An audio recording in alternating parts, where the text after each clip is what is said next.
Para jamaah channel Mastak Laskar Mataram Raya, para netizen, subscriber, kami ucapkan Assalamualaikum warahmatullahi wabarakatuh. Salam persaudaraan, salam ukhuwah, salam sumat dulur, sahlawase sebagai warga bangsa Nusantara. Pada kesempatan ini kami akan menyampaikan kepada saudara semua bahwa kita punya orang-orang yang hebat. Kita mempunyai leluhur-leluhur yang hebat. Dari leluhur-leluhur yang hebat itu melahirkan pula generasi-generasi yang hebat. Salah satunya adalah Tubagus Mogi, yang beliau sangat-sangat menguasai silsilah daripada sultan yang ada di Nusantara ini. Pada kesempatan Haul Amangkurat I, beliau membeberkan bagaimana runutnya pada silsilah pahlawan-pahlawan, tokoh-tokoh, leluhur-leluhur kita yang sangat membanggakan bagi kita semua, yang selama ini didegradasi oleh oknum-oknum yang tidak bertanggung jawab, yang mencoba menenggelamkan daripada peran-peran tokoh nasional, peran-peran pahlawan nasional, dan mereka mencoba menggeser, diganti oleh tokoh-tokoh ciptaan mereka. Agar apa? Agar nanti generasi-generasi berikutnya bingung, kehilangan lacak, dan sejarah ini terbelokkan seolah-olah yang paling berjasa negeri ini adalah orang-orang Bani Alawi. Dari kalangan habaib, mereka sudah terstruktur membangun daripada narasi-narasi dengan pembelokan-pembelokan sejarah, dengan menciptakan kuburan-kuburan sebagai penguat buktinya. Dan ini tidak bisa dibiarkan, ini mesti dilawan. Dan kami Bani Wali Songo mengadakan perlawanan ini bukan atas dasar kebencian, tapi benar-benar ingin menegakkan marwah Bumi Pertiwi, ingin menegakkan marwah Wali Songo, ingin menegakkan marwah para leluhur kita. Maka dengarkanlah bagaimana ungkapan Tubagus Mogi, yang beliau adalah salah satu daripada Duriyah Wali Songo. Mari kita dengarkan. Alhamdulillahirabbil alamin, hamdan yuafi ni'amahu wa yukafi mazidah. Allahumma sholli wa sallim ala sayyidina Muhammad wa ala alihi wa sahbihi ajmain, amma ba'du. Yang kami hormati, kami muliakan Sohibul Gaib Kiai Nyuwun Sewu Mustolah, dan juga seluruh keluarga besarnya, dan juga yang hadir di sini ada Kiai Guswat Feret, yang kami muliakan Kiai Badin Usman, yang kami muliakan Kanjeng Raden Tumenggung Gus Fakih Wiradiningrat beserta rombongan dari perwakilan Surakarta di Ningrat, yang kami muliakan Kiai ada di Syarifuddin Tegal, dan ada Kiai Saifuddin Tegal yang baru juga hadir, dan juga Gus Harun, dan juga Kiai Ukit, dan seluruh hadirin hadirat yang mohon maaf tidak kami sebut satu persatu tanpa mengurangi rasa cinta dan rasa hormat. Alhamdulillah wa syukurillah, karena malam sudah semakin larut, insya Allah tidak terlalu panjang. Tapi perkenalkan, kulo Tubagus Mogi Fadil Saja Tirtayasa. Dari garis laki memang keturunan Kesultanan Banten, dari garis ibu juga keturunan Pangeran Diponegoro bin Sultan Hamengkubuwono III bin Hamengkubuwono II bin Hamengkubuwono I bin Amangkurat IV bin Pakubuwono I bin Susuhunan Agung Amangkurat I bin Sagung Mataram. Jadi masih leluhur kalau juga. Dan alhamdulillah wa syukurillah, tadi kita sudah menerima penjelasan sejarah yang cukup komplit dari saudara kita Kanjeng Raden Tumenggung Gus Fakih Wiradiningrat, yang apabila kita simpulkan dengan ayat Quran bahwasanya al-fitnatu asyaddu minal qatl, yang namanya suatu fitnah lebih kejam daripada pembunuhan. Dan Susunan Amangkurat Agung ini meskipun sudah wafat, tapi terus difitnah, itu akan menjadi sebuah pahala bagi beliau, yang insya Allah akan mengangkat derajat beliau sebagai seorang waliullah dan membawa keberkahan bagi masyarakat Tegal. Kami tadi dengar bahwasanya dulu masyarakat Tegal bisa menjadi saksi hidup akan kewalian beliau dengan karomah-karomah beliau. Nah, karomah beliau ini jenazahnya masih awet selama ratusan abad. Ini merupakan bukti beliau seorang waliullah dan mustahil beliau difitnah dengan kejahatan-kejahatan yang tidak pada tempatnya. Nah, kalau kami juga ingin menjelaskan bahwasanya dalam Al-Quran, dalam hadis disebutkan Rasulullah bersabda untuk mempelajari silsilah, untuk menyambungkan tali kasih silaturahim, bukan untuk disombongkan dan dibanggakan. Nah, dari keluarga Banten dengan keluarga Mataram merupakan sebuah kerabat dekat. Sama-sama keturunan Wali Songo, sama-sama keturunan Majapahit, sama-sama keturunan Pajajaran. Nah, Sultan Agung Mataram, ayah daripada susunan Agung Amangkurat satu, adalah sepupu daripada Sultan Banten yang keempat, yakni Sultan Abdul Mafakhir Mahmud Abdul Qadir. Sepupunya dari garis ibunya. Kalau Sultan Agung Mataram adalah beribu Diah Banowati binti Pangeran Benowo, yang dimakamkannya nggak jauh di Pemalang. Jadi Tegal dekat ya, ada makam Pangeran Benowo bin Jakatingkir. Nah, kemarin saya juga, maaf tadi siang, alhamdulillah sudah ziarah ke sana. Nah, sedangkan kalau Banten, Sultan Abdul Mafakhir Mahmud Abdul Qadir, Sultan Banten yang keempat, itu punya ibu Nyai Gede Wanagiri alias Ratu Mas Hartati, kakak perempuan daripada Diah Banowati. Jadi sama-sama keturunan Pangeran Benowo bin Jakatingkir Pajang. Nah, sehingga Mataram dengan Banten ini adalah sepupu, satu kakek Pangeran Benowo yang dimakamkan di Pemalang tadi, nah, bin Jakatingkir Pajang. Dan sama-sama keturunan Jakatingkir, sama-sama keturunan Wali Songo ke Sunan Kalijaga, Sunan Gunung Jati, Sunan Giri, dan Sunan Ampel. Nah, untuk Sunan Amangkurat yang satu ini, untuk silsilah daripada ke Sunan Giri, jadi ada jalur Imam Hasan dan Imam Husain. Alhamdulillah wasyukurillah, perlu diketahui tadinya jalur keturunan Rasulullah ini sempat dibelokkan oleh oknum kalangan Habib Ba'alawi. Mereka memba'alawisasi seakan-akan jalurnya keturunan Yaman. Nah, padahal alhamdulillah kita sudah meneliti bahwasanya Wali Nusantara, tadi Gus Fakih juga sudah menyampaikan, ada yang ke Imam Hasan, ada yang ke Imam Husain. Yang Imam Hasan ini keturunan dari jalur daerah Maghribi, Maroko. Sedangkan yang jalur Imam Husain dari jalur keturunan Uzbekistan. Nah, buktinya apa? Karena ada tokoh-tokoh yang bergelar Maulana Maghribi, bukan Yamani, bukan Hadroni. Dan juga ayah Sunan Ampel misalnya Ibrahim Asmarakondi dari Samarkand, Uzbekistan. Jadi bukan Yaman. Nah, sehingga para wali Nusantara ini mustahil keturunan Yaman. Nah, apabila masih ada orang-orang yang menyampaikan Wali Nusantara, Wali Songo, bahkan tokoh-tokoh itu dibin-yahyakan atau dibalalikan, harus kita tolak. Karena itu tidak sesuai dengan sejarah yang asli daripada leluhur kita. Dan juga sejarah Mataram ini mencatat silsilah Panengan dan silsilah Pangiwo.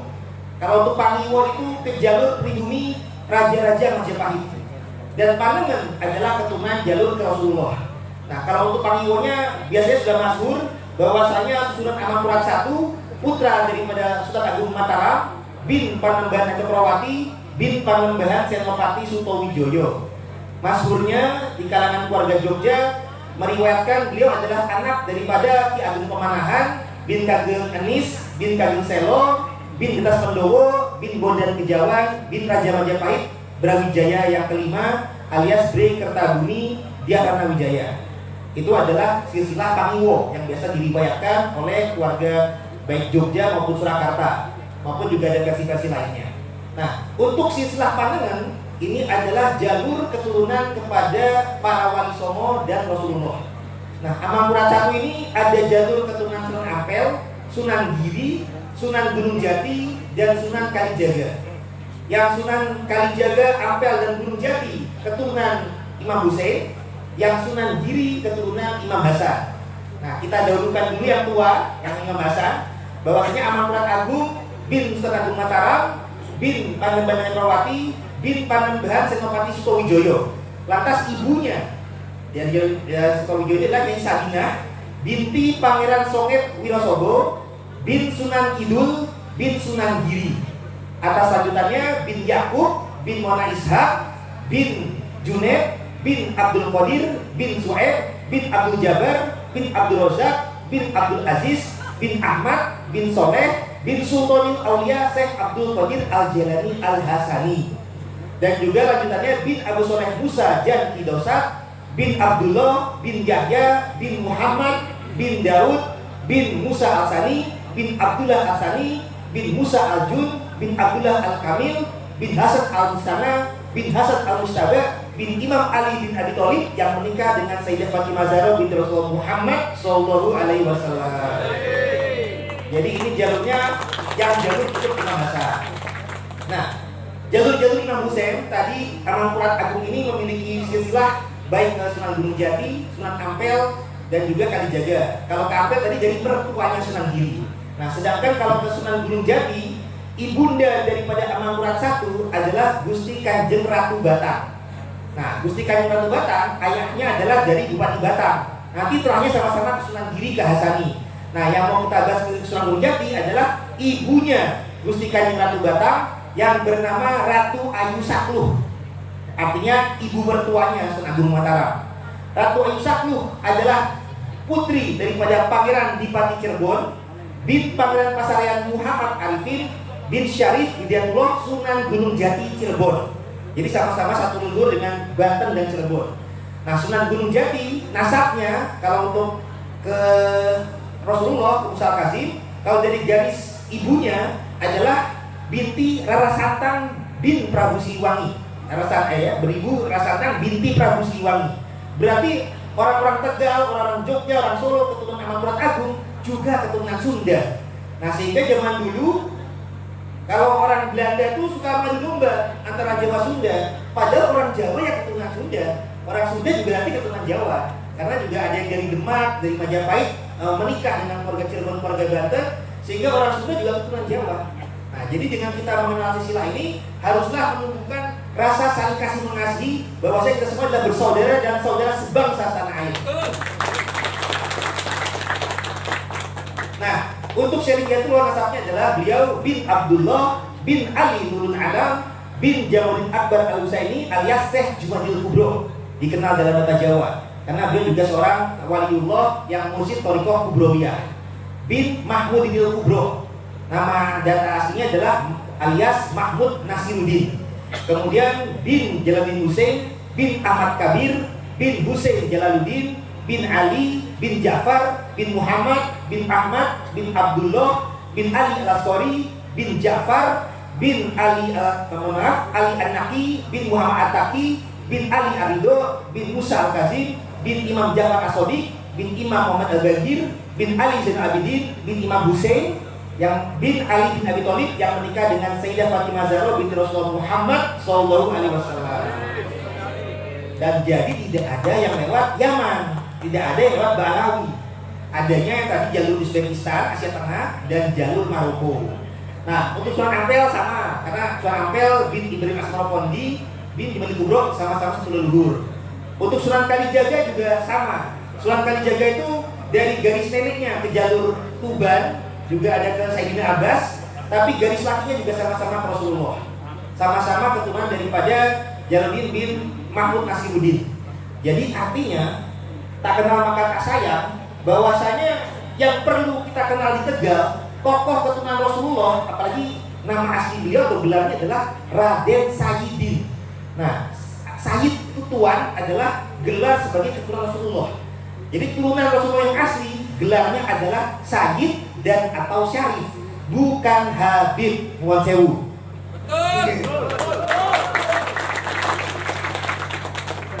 Jadi kalau Habib sekedar gelar yang dikasihani karena merasa keturunan Nabi, padahal turunan Yahudi.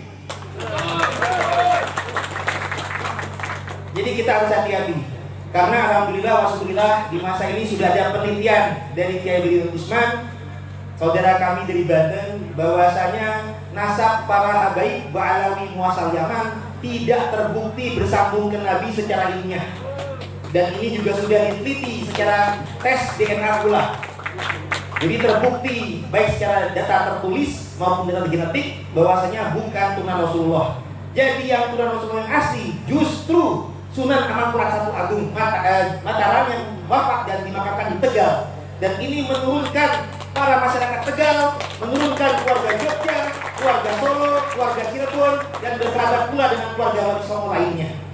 Sehingga kami sampaikan, jangan sampai para warga-warga Tegal, warga-warga Nusantara, orang Jawa, orang Sunda, warga besar Wali Songo, jangan mau direndahkan, dijajah secara doktrinal dan kultural oleh oknum-oknum yang tak bertanggung jawab, yang menjajah dengan kedok jubah agama dan mengaku cucu Nabi.